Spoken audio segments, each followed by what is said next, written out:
tonight what I'd like to do is, I like to speak for about 15 or 20 minutes, catch you up on what I'm thinking, where we are now, in particular regarding the impeachment. Then I want to work backwards to about 2015.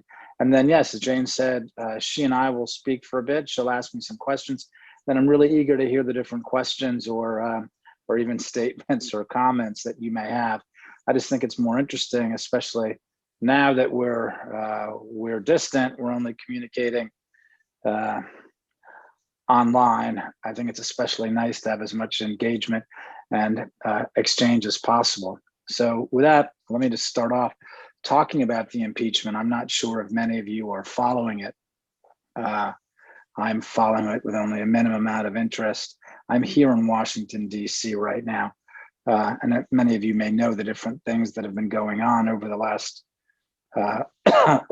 couple of months, especially the January 6th,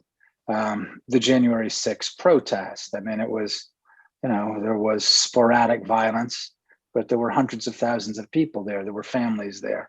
The idea right now that people in the press and that political operatives from the Democratic Party are trying to label this an insurrection or a coup, and they're using this to identify basically half of America, 74 plus million people who voted for Donald Trump as domestic terrorists. That tells you where we are, and that tells you what the impeachment is actually about. The impeachment is not about Donald Trump per se. The impeachment is about going after. It's about going after Americans, and it's not just Donald Trump supporters. It's about hacking away at the roots of the republic. One of the things that Donald Trump said, many correct and astute things, but one thing that's especially interesting that we can look at now is when he said, look, they're not really coming after me, they're going after you, and I'm just in the way. This is in fact the case. And this has been going on for at least 5 years. And we're seeing that come out more and more now. That's what the impeachment is really about, right? Because they're not looking to, they can't remove him from office. It's not clear to me whether or not they can stop him from running for president or another office again. This is really about using Donald Trump as an instrument to rub dirt, to rub excrement in the faces of nearly 75 million Americans and say your vote means nothing, your opinion means nothing. And we told you that in 2016. All of the things that we've done to you are because you didn't vote for Hillary Clinton. And that's really where it starts. This starts with Russiagate, which is something I've written about quite a bit. I've actually been following this essentially since this started. And in summer and spring of 2016, once I started seeing these different articles coming out in the press talking about Donald Trump as a Russian asset, I'd been following very closely as a Middle East analyst and someone who's been reporting on the Middle East for a long time. And I knew what was happening. The Obama administration was coordinating with the Russians over Syria. So the idea that the same people who were coordinating with senior Russian officials over Syria were now turning this around and anonymously smearing Donald Trump as a Russian asset struck me. There was something that was very strange going on. I recognized this nearly immediately as what we've come to know as Barack Obama's echo chamber. The important thing to remember, I've been arguing this for a couple of years now, but we see more and more evidence of this, more and more details. The operation against Donald Trump that began in late 2015, 2016 against the Trump campaign was not about Donald Trump. It was about Hillary Clinton. The problem was the Clinton campaign was extremely worried about her emails, right? You can imagine the campaign sitting down and figuring out what were they going to do if Hillary's emails went out in public. They were never concerned about her being charged with mishandling classified information because virtually every cabinet official in the Obama administration had corresponded with her on that same unsecure private email server. The concern was what was going to happen if different things, different emails of Hillary's got out in public. At a certain time, they indeed found out, sources tell me, they indeed did find out that foreign actors had access, had Hillary Clinton's emails. So their big concern was, what do we do once that information is out there? There's nothing we can do about it. The idea was they were going to smear the messenger. They were going to turn this around and put it on Donald Trump. So again, this never had anything to do with Donald Trump and Russia or any Donald Trump campaign figures at all. It was all about protecting Hillary Clinton. After Donald Trump was elected, however, it turned into a very different operation. Again, they thought all along that Hillary Clinton was going to win. This was a way to defend. This was a way to defend Hillary and protect her and get her in there for certain. After Donald Trump won, it turned into a different thing. The Barack Obama administration, as it was leaving the White House, decided to turn Russiagate into a way to block Donald Trump from undoing Barack Obama's policies. There were a number of different policies. Most significantly, from my perspective, was the Iran nuclear deal. And I believe that this was the main reason that Trump's first national security advisor, General Michael Flynn, was targeted, because both General Flynn and Donald Trump had spoken again and again about how bad that deal was and about undoing it immediately. And this, as it turned out, was the cornerstone of Barack Obama's, not just his foreign policy legacy, but this was the cornerstone of Barack Obama's legacy. So when Trump goes into office, when Trump goes into the White House, it's John Brennan, under the orders of Barack Obama, who produces the intelligence community assessment, saying that Donald Trump, that Vladimir Putin sought to elect Donald Trump and get Donald Trump in the White House. Look, this is important for a number of different reasons, because this became the pillar,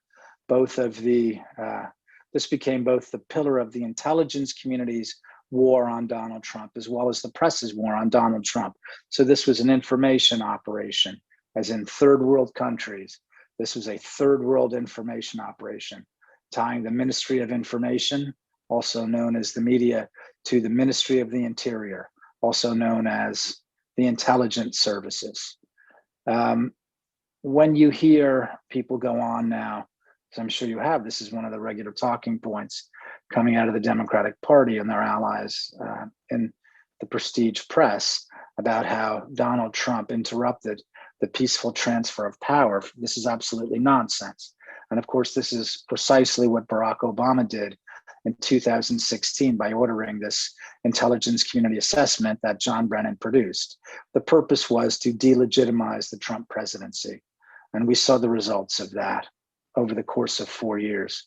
The entire thing was built on not just a lie, it was built on a conspiracy theory. The whole idea was so preposterous and so sick. And the idea that it was pushed regularly by the press, that it was pushed regularly by current and former American spies, is just disgusting and despicable. But you see what the result is. If you insert a conspiracy theory that size and that destructive into the American public sphere, and half of the country, nearly half of the country winds up believing it, you're in a place where we are now, where I'm getting a little bit ahead of myself, but we're talking about how the coronavirus has been weaponized. So let me step back a couple paces. So we have Russiagate, and that's turned into the Mueller special counsel, which lasts nearly 2 years, and which that ensures that the House goes to the Democratic Party. Republicans lose the House, and it also ties down Donald Trump's first term agenda, as it turns out now, his only term. That was the purpose. Again, still, it was not to target Donald Trump.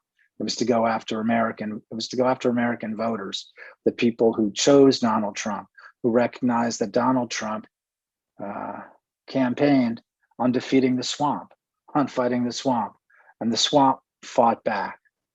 After Mueller was gone, that rolls into immediately. It's very interesting to look at the different dates. But I mean, within, I believe it's actually 13 hours, within 13 hours of Mueller showing up in Congress to testify, this is in July 2019. And this is when Mueller sounded incoherent, sounded as though he was cognitively challenged. Within 13 hours, President Donald Trump is on the phone with the Ukrainian president, Volodymyr Zelensky. And at that point, that's when the next operation starts to kick in, Ukraine Gate. And this is what they rolled into the first impeachment.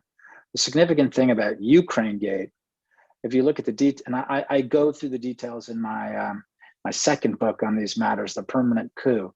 If you look at what happened, I mean, Donald Trump saw, like millions of Americans now, saw Joe Biden boasting in a video recording in front of a New York foreign policy audience about how he used $1 billion in American aid to threaten the Ukrainian government to fire the prosecutor who was investigating his son. So it was Donald Trump started asking legitimate questions, questions the FBI should have been asking. That's what the Democratic Party rolled into impeachment. Donald Trump doing his job, looking out for the national security of the United States. Look, it was a very dangerous thing, the fact that Hunter Biden was working for a company that was a foreign company that was under investigation, given all of Hunter Biden's well-publicized problems with money, with substance abuse, and with women. That made him an obvious mark for hostile intelligence services across the world. So the fact that Donald Trump wanted to get to the bottom of this and ask about it was not only an okay thing to do, it was his duty as the commander-in-chief of the United States responsible for our national security to do so. And you'll note the other thing that happened, not only that they impeached Trump, but it also obscured Hunter and Joe Biden's corruption. From just as Donald Trump is about to be acquitted by the Senate in January 2020, he's advised that the coronavirus is on its way, and it's a very serious thing. And if he doesn't do something about it, if he doesn't start shutting things down, at least travel from China, his adversaries are going to use the same tactics that they'd been using on him up to that point for 3 years. And what I meant when I said the weaponization of the coronavirus, I don't mean that it's not a real respiratory illness, that it's not a real thing, that it's not a real disease.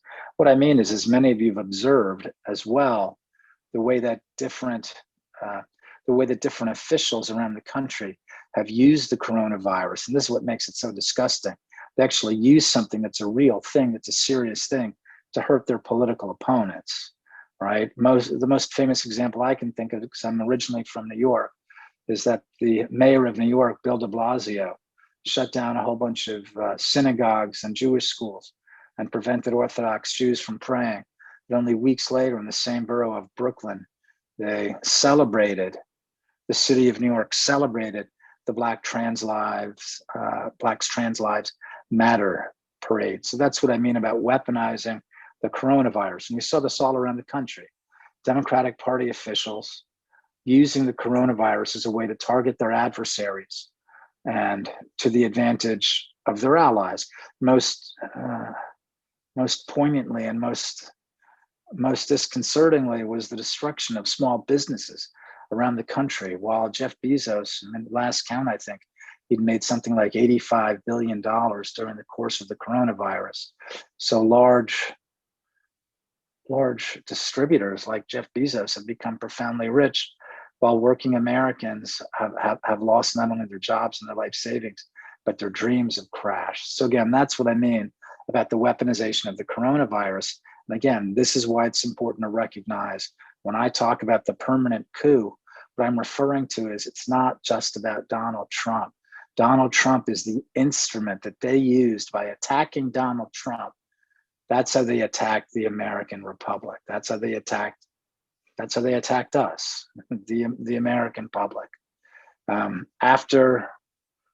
During the weaponization of the coronavirus, that's when the George Floyd riots swept through the country. And again, you saw people turn this on Donald Trump when he saw that there were different Democratic cities like New York, like Portland, I believe like Chicago, that these police forces were being held back by political officials, and Americans, their lives and their businesses, their property were at risk. And that's when Donald Trump suggested, well, maybe we should federalize troops and send them out there to help these Americans. And then you saw the attacks, right? Compare that to what we're seeing now with more than 20,000 National Guard troops in Washington, D.C. for no purpose, with no mission, and the Capitol surrounded by concertina wire. Donald Trump wanted to send people out, wanted to send out troops to protect American citizens who are worried about their lives and their property. And he was attacked for that. And now in exchange, this is what we see in Washington. The political figures here have decided they're going to use American power as a show of force, but not against criminals, not against foreign powers, against their own people, against their political opponents. It's disgraceful. From the George Floyd riots, we go into the elections. There is so much detail on the elections. It's something that I'm going to be writing about at great length eventually. I just want to leave it at this. As someone who reported in the Middle East and as someone who reported on Middle East elections, I'm remembering the 2010 elections in Egypt, when the scandal is that the government's party, the main party, the National Democratic Party, would not let in election observers from the opposition party. And this was a scandal to the State Department and international observers around the world. So when they don't let in election observers from the other party, when they put up big pieces of paper to obscure what's going on in different rooms, what ballot counters are doing, that's enough to say right there's something wrong. And the fact that no one was answering questions, no one thought they had to answer questions about why the lights went out in 5 different Democratic cities. And when they came on 4 or 5 hours later, Joe Biden was ahead. So again, these are specifically attacks on the American public.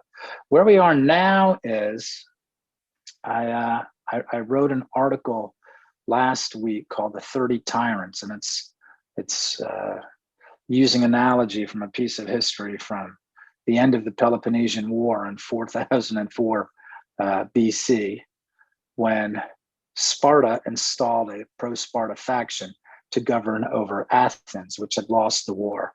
And that's how I explain what we're going through now. We are being governed by what is effectively an occupation government.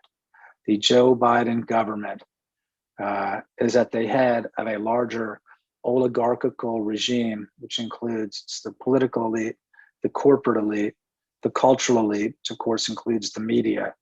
They're not governing precisely on behalf of the Chinese Communist Party. Their primary loyalty, however, is not to the United States. Their primary loyalty is rather to their relationship with the Chinese Communist Party, from where they draw their wealth, their prestige, and their power. So that's how we understand what's happening. And if you look at the different relations between the Biden administration and different Chinese institutions, never mind the first family itself and Hunter Biden, that's what's going on. The main point again, it's not about China. It's about the people who are ostensibly governing us now. If you're asking questions about how can these things possibly make sense, how can they possibly be opening up the borders if they're so worried about the coronavirus? They're opening up the borders to a whole bunch of undocumented aliens. What's going on? It makes sense if you understand that these people don't care about the United States.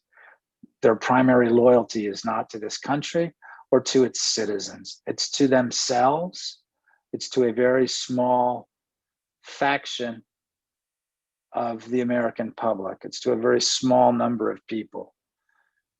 And again, their relationship with the Chinese Communist Party, again, from where they draw their power, their prestige, and their wealth.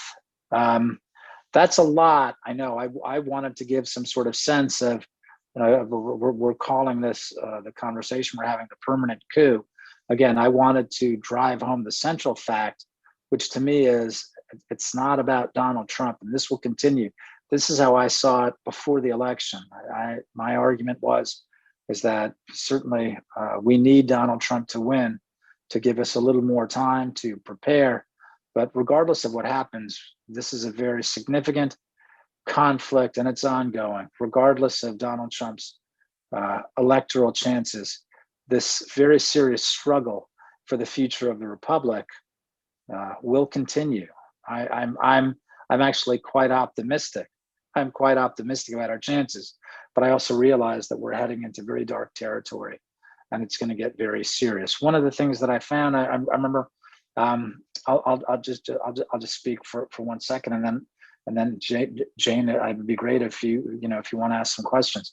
But I remember when Scott and I met in the Bay Area, I was traveling California for a few weeks at that time. And I'd been mostly in the Valley, mostly in the Central Valley.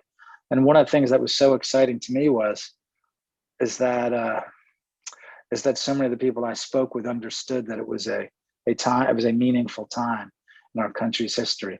And instead of people feeling despondent, they were thrilled by the people who were fighting for them. And at that point, it was Donald Trump, and it was Devin Nunes.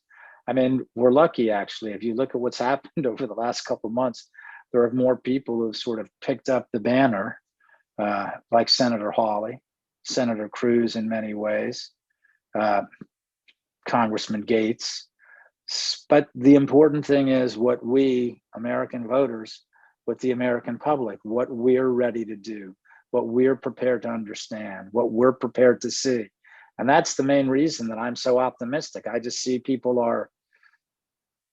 do understand what's going on. They're angry, they're inspired, and they actually truly feel blessed that they're living in a time full of such meaning, and they get to fight for and stand up for their country.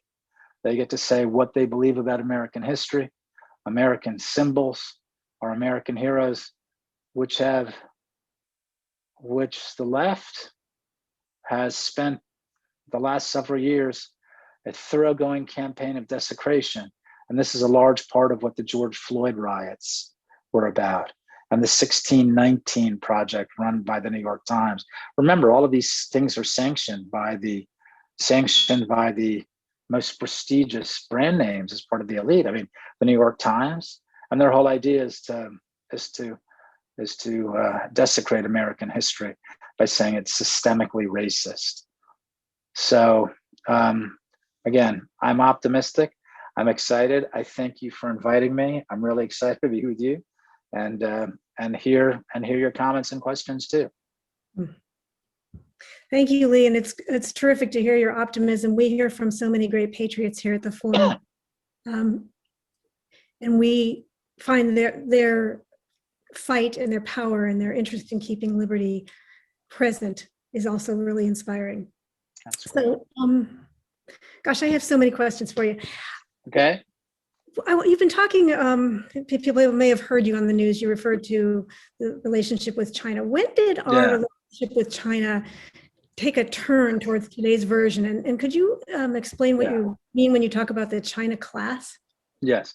When I talk about the China class, I'm referring to our elite. I mean, everything from our news media to our tech oligarchs to, well, let me put it like this.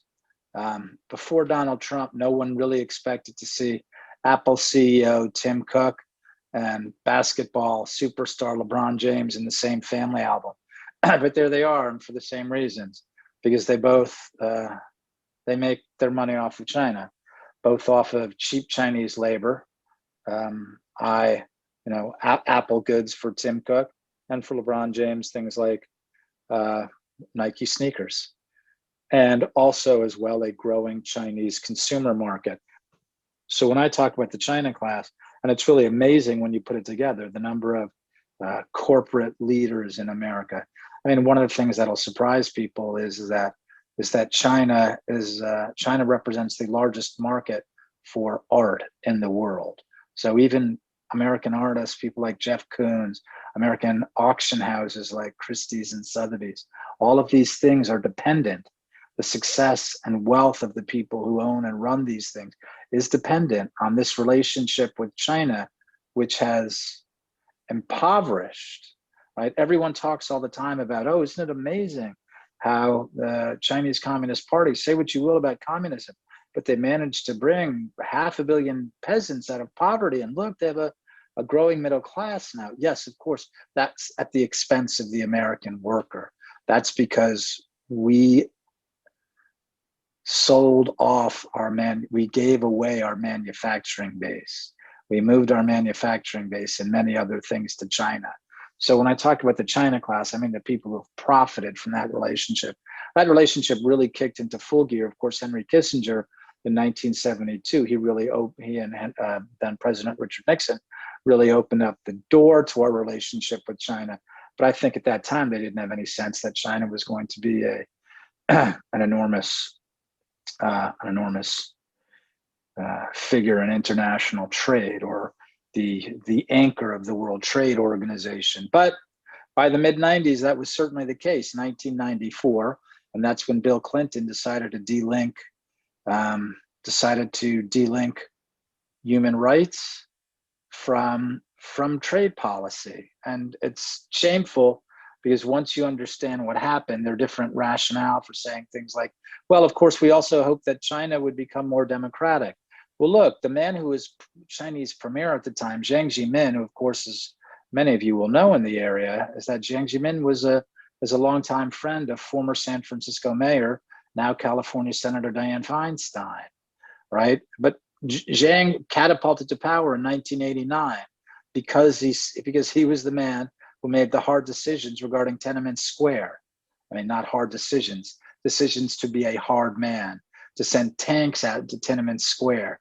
That was 5 years early. American policymakers knew exactly what they were looking at. They never would have made a deal like this with the Soviets. But by the mid-90s, the temperament, the character of the American elite had changed profoundly. So that's the quick background of the China class and when that relationship really started. And now we're looking at more than a quarter of a century of later, and we see the effects of this. You know, it's really ironic and rather unpleasant to be lectured from what I call the callous caring class, because all this identity as we are the caring party seems to have complete indifference to the suffering of the Chinese people. Well, I mean, you know, it's not just the Chinese people. They're entirely indifferent to the suffering of the American public. And this is, you know, it's very important for people to understand this whole race thing they pulled is absolute nonsense, right? I mean, these people are animals. They're monsters, you know? I mean, it's not just the white working class who have lost jobs, but look at what they do. I mean, the whole thing about racism, it's another information operation. Basically, it's this: we're going to destroy the working class, America's working middle class. But you know what? Here's how we're going to package it. They deserve it, because they're reactionaries, they're right wingers, they're racist, and right now, as it turns out, they're domestic terrorists. So whenever they start raising the rhetoric, you know they have something bad in mind. And of course, we see what's going on now. I don't know if any of you saw a very interesting news item in Breitbart today, but it was describing how the German green energy industry has basically been halved in less than a decade, because the Germans lost out to China. China can just afford to manufacture these things less expensively, and they just destroyed this part of the German economy. And so when you hear Joe Biden say, "Yeah, we're going to replace fracking, we're going to replace the XL pipeline with all these great green new energy jobs," no, they're not. Nothing like that is going to happen. The entire purpose of green energy is to destroy aspects of the American economy. right? It's to destroy it's warfare. You have to understand these things in terms of conflict. None of these things make sense in terms of a constitutional republic. But once you understand it in terms of the logic of conflict, it all makes sense, right? They're not hypocritical. Gavin Newsom is not hypocritical for not wearing a mask, right? People reward their allies, and they punish their adversaries. It's not hypocritical. It's part of the logic of conflict. And it's the same here.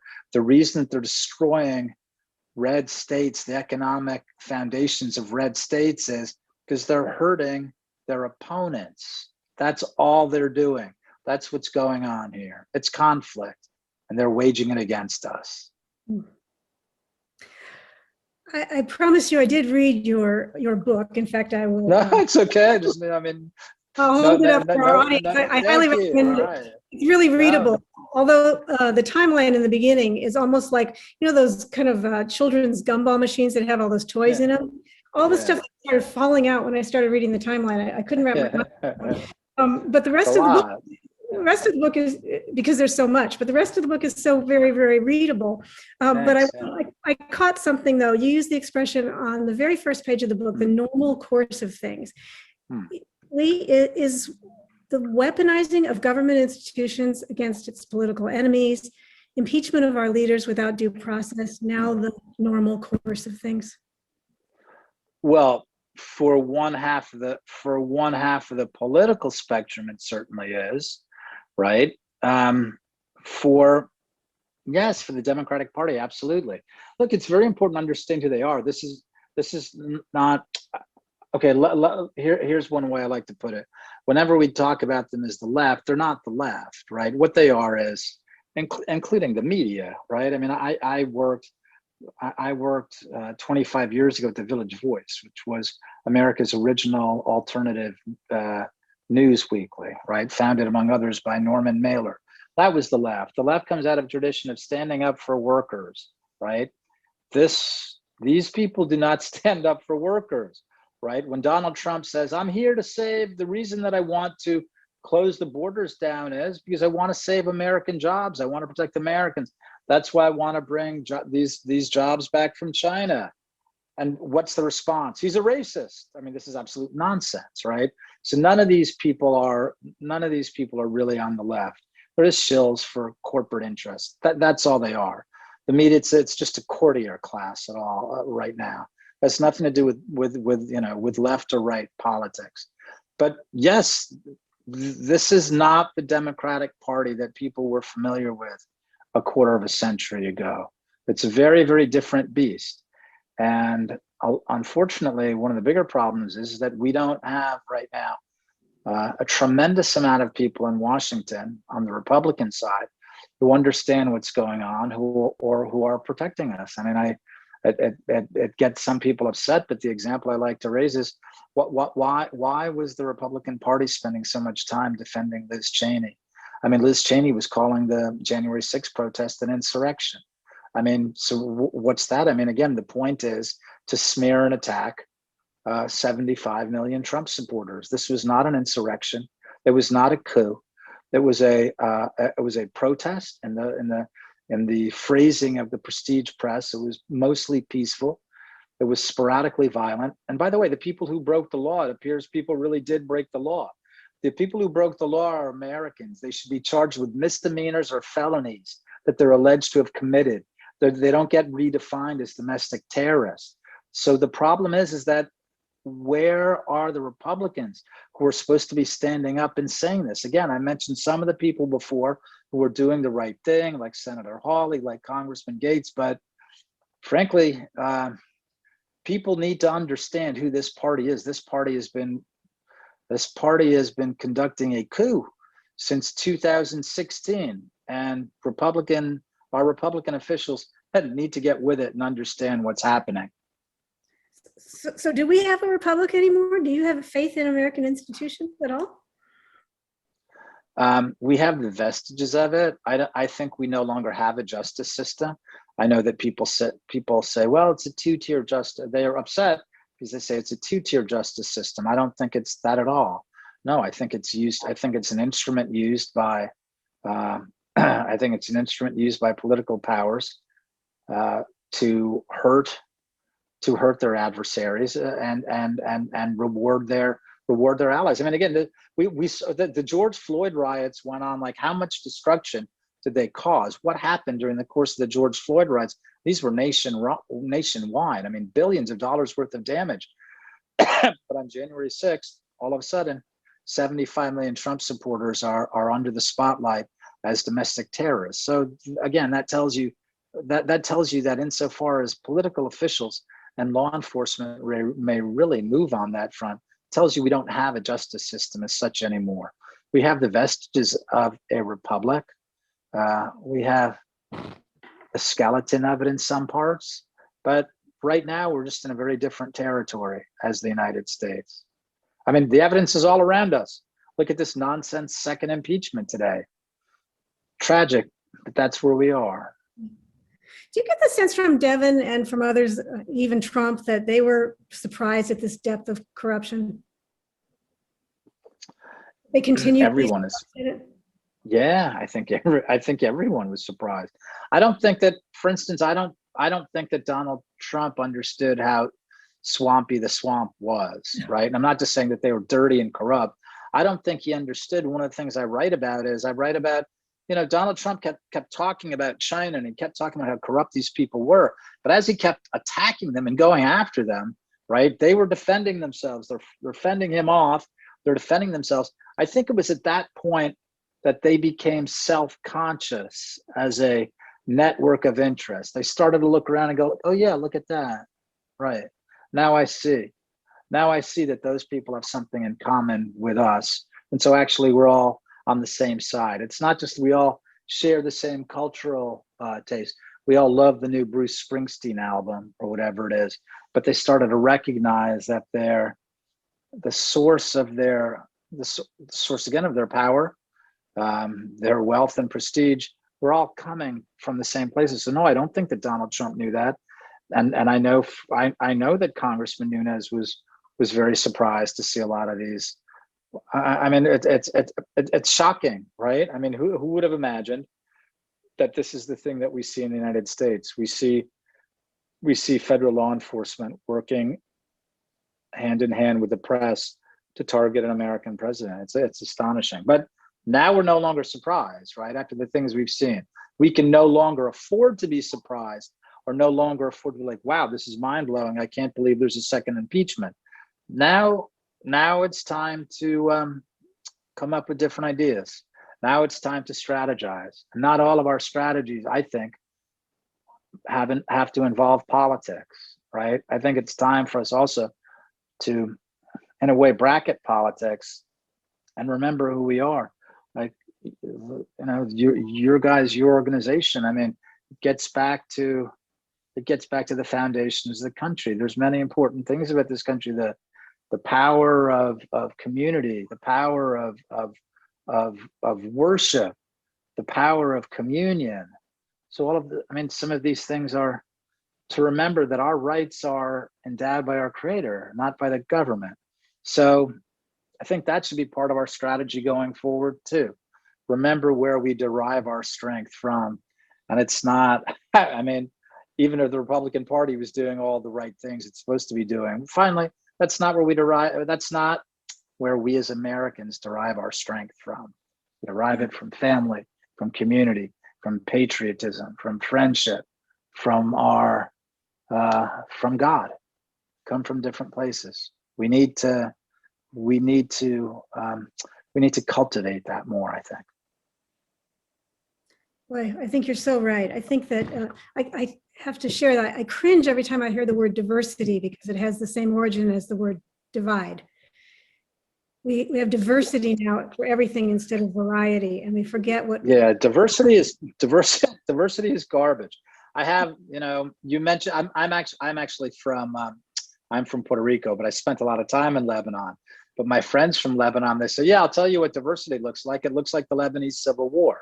Right? Diversity means nothing.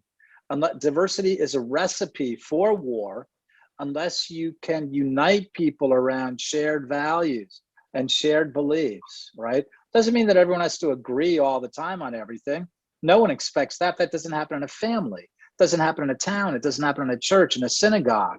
But if you don't have shared values, if one side believes, right, if one side believes that it's okay to use the FBI against a political opponent, well, then you're moving into different territory, right? So in that way, diversity is garbage. It's just an empty phrase, it means absolutely nothing.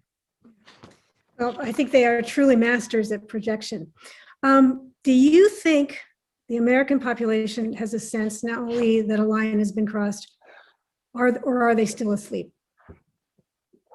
I don't think the American public is asleep at all. I mean, I remember, well, for instance, when Donald Trump was thrown off Twitter and when they shut down Parler, I mean, you know, I was frustrated and I was angry about it. But, you know, I mean, did all of the president's 75 million supporters follow him on Twitter? I don't think so, right? So some of these things are kind of elite pursuits. Do you know what I mean? Like, okay, I mean, is it really that bad? They threw up Donald Trump from Twitter. I'm not on Twitter. My mom's not on Twitter. So I don't think that means the American people are sleeping. I just think there are different layers and different levels. There are different things that have hit people already, and there are things that will hit people. Look, if these guys have their way, if they get to do what they say they want to do, right? Which is not just to throw people off Twitter, but to prevent people from getting loans, prevent people from getting health care, prevent people from having access to legal representation from schools. I mean, you saw the story about the young woman who was prevented from going to one of the University of Tennessee schools, I believe it was, because of some social media outbursts she had about 4 years ago. So look, if they start destroying the lives of lots of Americans, yeah, things can change very quickly, right? So, I mean, the economy right now is extremely fragile and it's in danger of getting much, much worse, especially given that Joe Biden has no intention of employing the people he's been promising to employ, because this Green New Deal thing is it's a lie. It's nonsense. Utopia. Well, I'll tell you who else is not asleep, our audience. They are, all right. And I'm going to share their questions now. Forgive me, I'm kind of navigating this with one eye and okay, no, that's great. If everybody will bear with me as I do this, but so I'm just going to start shooting questions at you if they're a little out of. Okay, all right. But one of the questions is how do the deep state actors plan to survive under a socialist regime? They too will be living in a dangerous and damaged country. So what's their plan? Well, that's interesting. I mean, look, there's a lot of different conjoining interests here, a lot of different people who are doing things. I mean, look, one of the things I think their numbers are very small, actually. I think when we're talking about the elite, and also if we include the bureaucratic elite here in Washington, their numbers aren't that big, right? We're talking about a couple of cities, but we're only talking about parts of a couple of cities, right? We're talking about the media. We're talking about a bunch of people in tech. We're talking about a bunch of bureaucrats in Washington. I mean, I don't think they're able to do lots of the things they say that they want to do. So that's where I am. Instead of thinking how will deep state actors survive this? And again, look, we've learned some fascinating things the last few years here, right? What communism really means. Communism has nothing to do with the ideology people are talking about. If you look at it clearly, communism has always been an oligarchy, right? It's always been to destroy what they say is the engine, the prime mover of progress, the proletariat. That's not true. The proletariat is always under the heel, right, of the oligarchy, of the Politburo's elite. We're seeing the same thing replicate itself here. These clowns can talk about socialism as much as they want. The only people they want to make poor is everyone else. They're very happy to suck everyone dry, and again, to profit from their relationship with Beijing. But the idea that this is really socialist or really communist, it's not. only insofar as what we've always meant by communism is destroying the vast masses to the advantage of an extraordinarily tiny minority.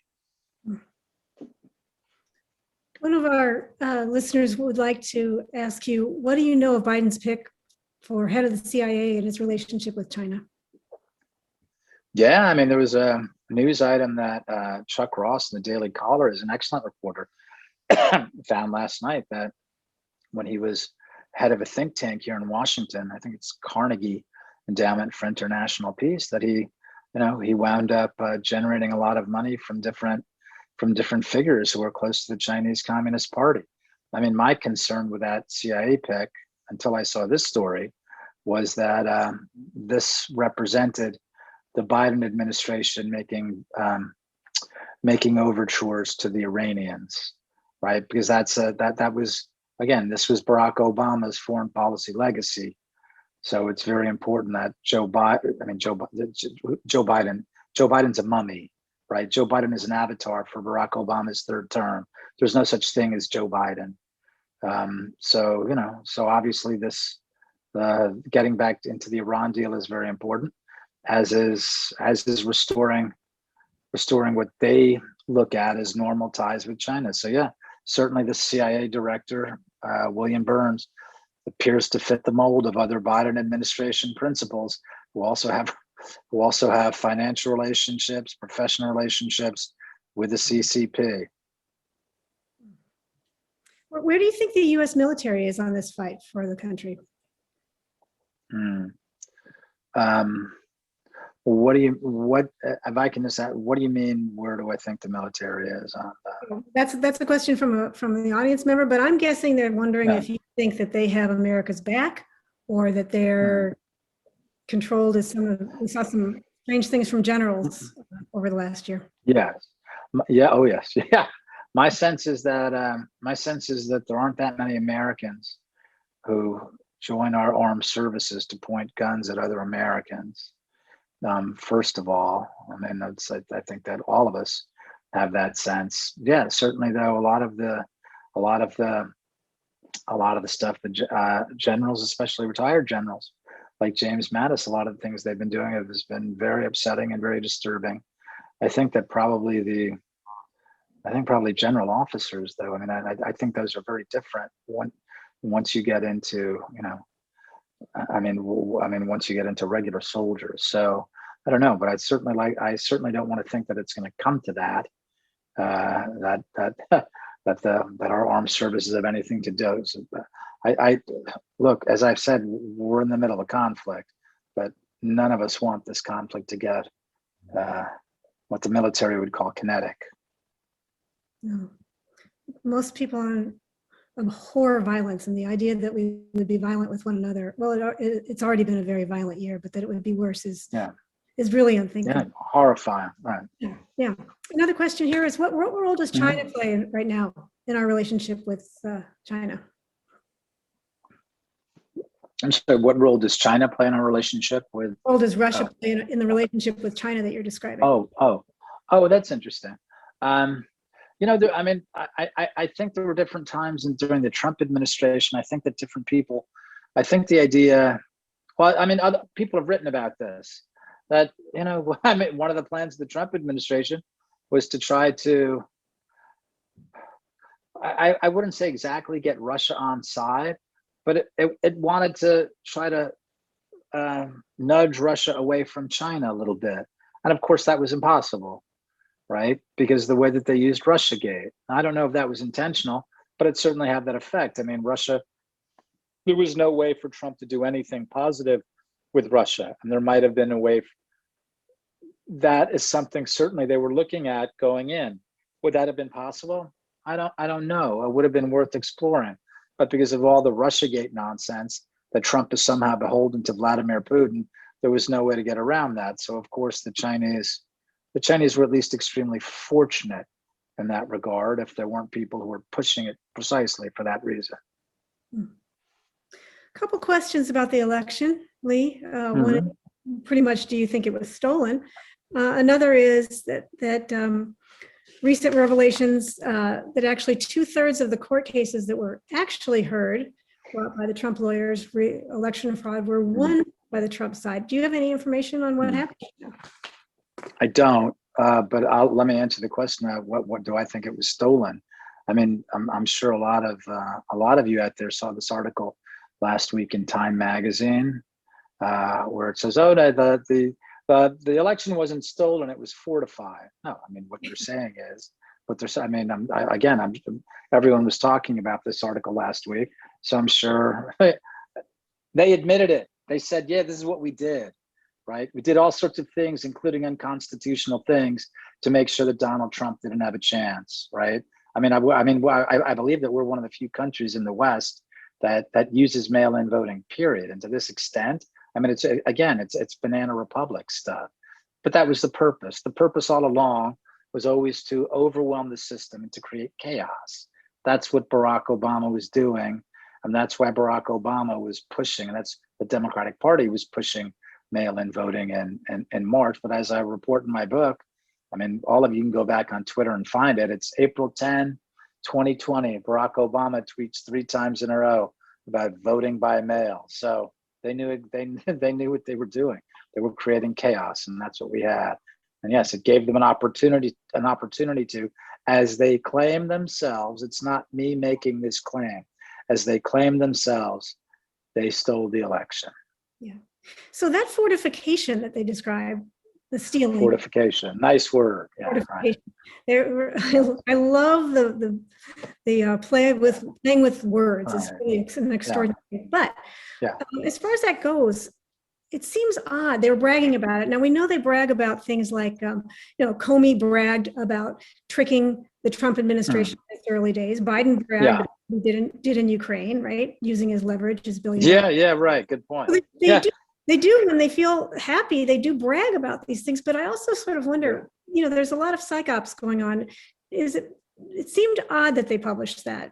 Did you have any sense that there was something behind the publishing of that beyond just they were celebrating? Yeah, because it's too big to hide, right? And what's going to happen over the next couple of years is people are going to do real research on this. I mean, what happened after the election was the idea that Donald Trump's lawyers or other people were going to be able to put together enough information to change the election results was always a long shot. But now people are going to have a couple of years, and they're going to look into everything. So they're kind of throwing down a marker, saying, "Oh yeah, no, we didn't steal it. We fortified it. Here's how we're phrasing." That's what they do all the time, right? That's how they message. They frame it. They set it up in their own framework. So no, here's what we did. Look, there's another possibility too, which friends of mine have raised before I did. Yeah, they're really out front on this, and I think the reason they're doing it is because they're covering for the really bad stuff they did, which is they broke the law, right? That's another serious possibility. So I think that we'll see over the next couple of years, as there are serious researchers and there are journalists who are working on this, and there are people who are crunching numbers, and there's just going to be a heck of a lot of data over the next couple of years, and we'll know exactly what happened. Another question from the audience. What do you think about the 60-day stand of all our military forces ordered by the Secretary of Defense? What does that mean as far as the U.S. being vulnerable to the world? I don't know about this. The stand down order, I believe, is to have a chance to discuss and deal with white supremacy, white supremacism, white nationalism. Look, I want to say something quickly about white nationalism or white supremacism, which is this. I don't know if the last time I looked at this number, and it's somewhat important, but I think there are 30 million Americans who believe that they've been abducted by UFOs. And I don't mean to give anyone a hard time if they believe they've been abducted by UFO. Maybe it happened. I don't know. My bigger point is this. Excuse me for interrupting, but frankly, I feel like I've been abducted by a UFO and dropped on another planet. So, well, the good point. That's certainly what it feels like. It certainly feels very alien to me. My point is, you can get 1 million Americans who believe just about anything, right? I mean, just about anything, except, as it turns out, white supremacism. you know how many people are members of the Klan now? I mean, the Klan can barely, it's like something like the National Klan is something like 5,000 people. Neo-Nazis, these people barely exist. So the idea that everyone's making this huge big deal about white supremacism and white nationalism, again, it's just absolute more nonsense coming from the Democratic Party. That's the purpose of that. Right, but the focus is to terrorize one half of the population. How does this look to the rest of the world? I've written about that a bit. It looks absurd. Look at what our allies and what our adversaries must think of having 20,000 troops here in Washington, D.C. The French, Emmanuel Macron has been dealing with the Yellow Vest movement, the Yellow Vest protests for several years. I mean, you know, they've had like thousands of injuries. They've had tragically something like nearly a dozen deaths, maybe more. When he looks at what happened on January 6th, does anyone think that Emmanuel Macron really believes this is an insurrection? Remember, this is the country that gave us the French Revolution. No one looks at that and thinks that was an insurrection, right? The Islamic Republic of Iran, who is almost always engaged in a low level of conflict, right, with its own people, they look at this and they think it's low level of conflict. No, what it tells them is the Biden administration is not very serious. It tells them that they're doing something to their own people. Everyone knows this. The world looks at this. The world reads our newspapers. They have diplomats here. They look at what's happening and it's a joke, right? So we're not just hurting ourselves among ourselves. It's not just the civil conflict that the Democrats are driving toward, but they're making us vulnerable regarding the rest of the world as well, because we're showing that we're not a serious place right now. Yeah. I'm sure there are white supremacists in this country, but I have yet to see one. I may see one before I see a unicorn, but I have been around a lot of. You are going to meet 100 people who believe they were abducted by a UFO before you're going to meet a white supremacist. I mean, seriously, that's what the numbers say. At least 100 of them. Yeah. I mean, it's what the numbers say. That's not a bad bumper sticker, actually. Okay, I'm just going to. I don't know, maybe. Yeah. Okay. Critical race theory. They've really been. Okay. They've been really effective at indoctrinating our kids. We're going to have our friend Nick Adams will come visit us, we hope, at the end of this show, talk about civic education. But how do you think we fight this in education? Critical race theory? Critical race theory and just the general indoctrination. You know, children are having to sign up with identities at school. They're having to write essays about how they oppress people. I don't know. This is a question that my wife and I will be asking with our child. My idea right now is he's not going to any of those schools. You know, unfortunately, it appears the people who are responsible, the people who were tasked to defend the republic, lost their way when it came to education. I guess that we all just thought, oh, they're just a bunch of nutty hippies and it's fine. And those are the kinds of people who wind up teaching in grad schools anyway, and who cares? And so what happens 2 generations later, the people they're teaching wind up teaching third grade as well. So that's where we are. What started in the 60s, a bunch of revolutionary nuts, and then it went through the 80s. You had a whole bunch of people, a whole bunch of academics defending the Sandinistas or whatever the cause of the day was. Like, no one listens to them anyway, and they all wind up voting for Jerry Brown or something like that. And here's where we are now, another generation on. These are the people who are teaching second and third graders. Yeah, they're sick and twisted. I mean, what else is there to do aside from say, like, I'm not going to send my kids to that school. I'm going to teach them at home. I mean, it's terrible, but I mean, I don't know. I mean, how else are you going to? My understanding is people don't have as much power, and parents don't have as much power as they used to, and PTA meetings and stuff like that. What are you going to do? Yeah. I mean, this is not every school, of course. My understanding is that there's still a lot of great schools throughout the country, and where teachers teach great normal things. Even in California, but I mean, and the Central Valley, I mean, like regular schools, great schools, but the schools that are freakish, you can't change them. You have to leave them. Some fights you can't win because you don't have the center of gravity with you. Yeah. A couple questions about Donald Trump. What do you see for him going forward? Any thoughts? I mean, it's just what everyone else is speculating about. I mean, he certainly, if he wants to run, if he doesn't get in more trouble, he would certainly be the front runner for 2024. Should he start a media organization? I don't know. I mean, I wish he would write his memoirs.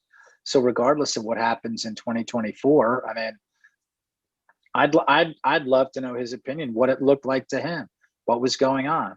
I mean, I would bet it's something like, yeah, I was the guy who was talking about the swamp and how corrupt these people were, but I'll tell you, I had no idea how corrupt they were. So I'd love to hear more from him in detail. That's my hope anyway.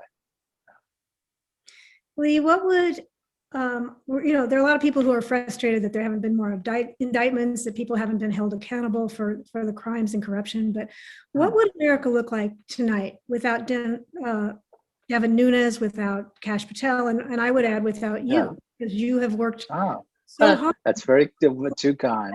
Well, it's plainly true.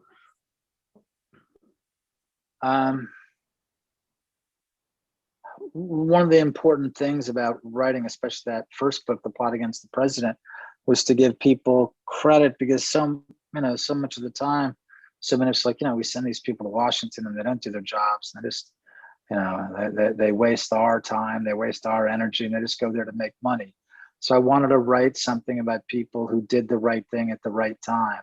And that should be an important influence, especially all the garbage that we see now around us, people not doing the right thing at the right time or ever.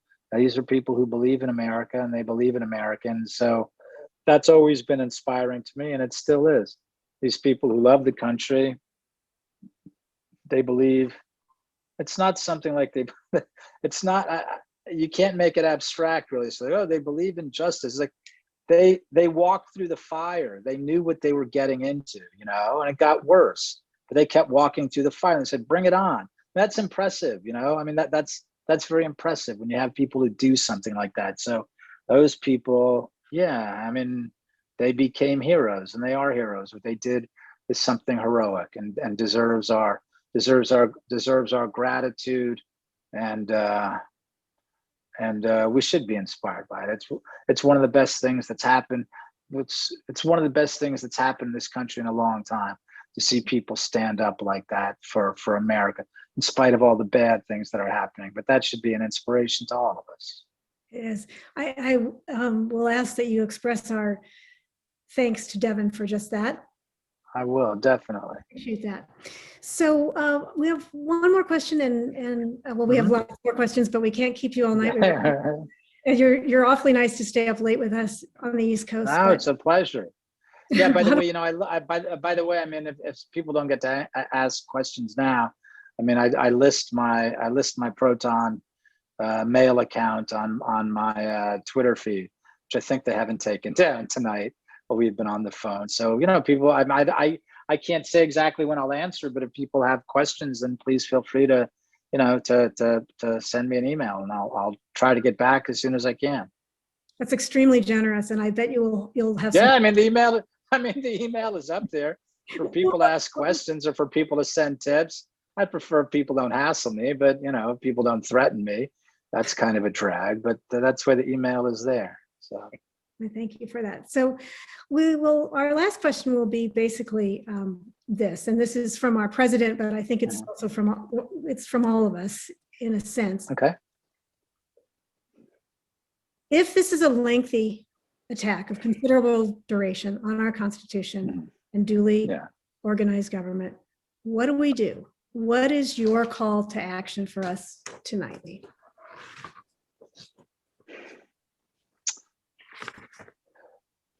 My call to action is, again, I know this sounds weird, but we need to widen our lens, go beyond politics.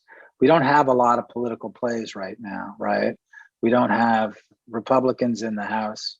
Republicans don't control the House. Republicans don't control the Senate. Republicans don't control the White House. We'll see what happens in 2022. If people are frustrated with the Democrats and they show up in enough numbers, or if people are frustrated with the Republicans and they say, hey, these clowns defended Liz Cheney. So that's why I say we need to widen our lens and look at other things. We need strength. It's going to be a long struggle. And that's why I say my answer right now is, while we're doing politics and thinking about politics and making our arguments known and solidifying and strengthening our arguments, strengthen yourself, strengthen your community, strengthen your family, strengthen your country, strengthen your church, strengthen your synagogue, strengthen your mosque. So I think those things are really important. We need real strength for what's coming, for what we're in the middle of, and for what's coming up. Look, there's a reason that these lockdowns are locking down churches and synagogues, right? They want to keep us. That's our fundamental form of media, right? Remember, before even there were, before there were bulletins, before there was pamphleteering, Americans would go to the small community church. They would share ideas with each other. They would read the Bible to each other. That's our original form of media. What's happening in that part of Massachusetts? What's happening in that part of Connecticut? This is one of the reasons why they want to keep us apart. We need to get back to our houses of worship. We need to get back to Little League. We need to get back to everything so that Americans can talk once again with each other and strengthen themselves. God bless you guys for bringing me on Zoom, and it's fantastic. But we all realize we need to be with our friends. We need to be with our families. We need to be in our communities. We need to be in our bars. We need to be in our restaurants.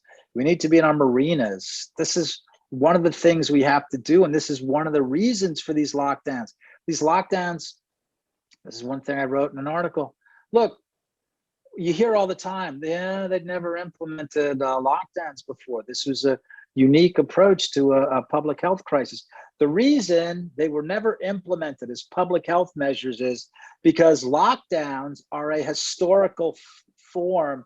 It's a historical instrument of political repression. That's what it is, right? Let's all imagine here, everyone who's watching, let's imagine if we had a town in, let's imagine if we had a town in 13th century France, right? And an illness hit the town. But I decided, as the mayor or the burgher or whoever I was, I said, you know what? Send everyone, keep everyone at home. Someone would say, Jane, you would say, as the guard responsible for protecting the town, you would say, that's madness because you're going to leave the town unprotected. And our neighbors who don't like us, who've been wanting to make war on us for centuries, will sweep through the town, kill all of us, and take all of our belongings. We're not going to send healthy people home. That's crazy. Definitely going to send the sick people home, but we're not going to send the healthy people at home. The healthy people must continue their work, and the healthy people must continue to protect the town for the benefit of us all. The only reason for lockdowns is an instrument of political repression. That's all it is. It's collective punishment. That's why it comes from China. The Chinese do this all the time. They do it in Tibet. They do it with the Uyghurs. That's what they were doing in Wuhan. It wasn't a public health measure.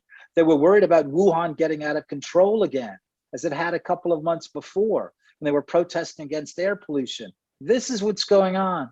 These are the instruments of political repression that have been replicated here by these psychopaths in the United States. They're not public health measures. Everyone knows this now. They don't work, do they? None of these things work. So why do they keep doing it? It's not just because they're nuts. They understand it's a political instrument. And that's why you have other people who are running scared, like Andrew Cuomo. He's like, wait a minute, I did my job. I destroyed the economy of the city of New York, and we got rid of Donald Trump. Now, what are you telling me? We have to reopen, or else I'm going to lose my job. Same with Lori Lightfoot. They all did their work. We shut everything down and destroyed it to get rid of Donald Trump, like you said. Now, would you let us reopen? We'll think about it. But anyway, the larger point is simply this. We need to get back together as Americans. We need to express our love for each other, our comity, our communion. That's the most fundamental thing right now. Wait for them. Our political move is to wait for them to make mistakes. They're going to make mistakes. They're making mistakes now. Our way to move forward is to link arms, love each other, talk, worship, coach Little League, play softball, whatever it is. Does that make sense? That makes a lot of sense, Lee. No, I want to apologize for misspeaking about your place of birth. And I also want to No, let it's you know, okay. No, I spent a lot of time. I did remember that you're That's from fine. Puerto Rico, Yeah. but I want you to know that we here in Silicon Valley are very aware that smart and wise are not always coupled. So I thank you for your passion and for bringing both of those things to the table tonight. Thank you. That's very kind of you to say. Thank you very much, Jane. We're most appreciative. I encourage you all to follow Lee's works, see his movie. It's really good. You'll enjoy it. And here. Yeah, The Plot Against the President. I didn't make it. It was made by a woman named, I'll just say this quickly, a woman named Amanda Milius, who worked at the State Department in the Trump administration. And also interesting is that Amanda's father is a very famous filmmaker named John Milius, who's a director and screenwriter, and the most famous movie he directed, which I'm sure many in the audience will recognize, is Red Dawn. But of course, he wrote the screenplay for Apocalypse Now. I mean, he's a great figure. And his daughter, Amanda, is a genius. So please see The Plot Against the President. I didn't write it. I have nothing to do with it. They interview me a couple times in it, but she's the one who made the movie. It's terrific. Please, I hope everyone goes and sees it. It is terrific. I think Lee's being modest too. It's based on his book, but here's this other one, and encourage you to read it.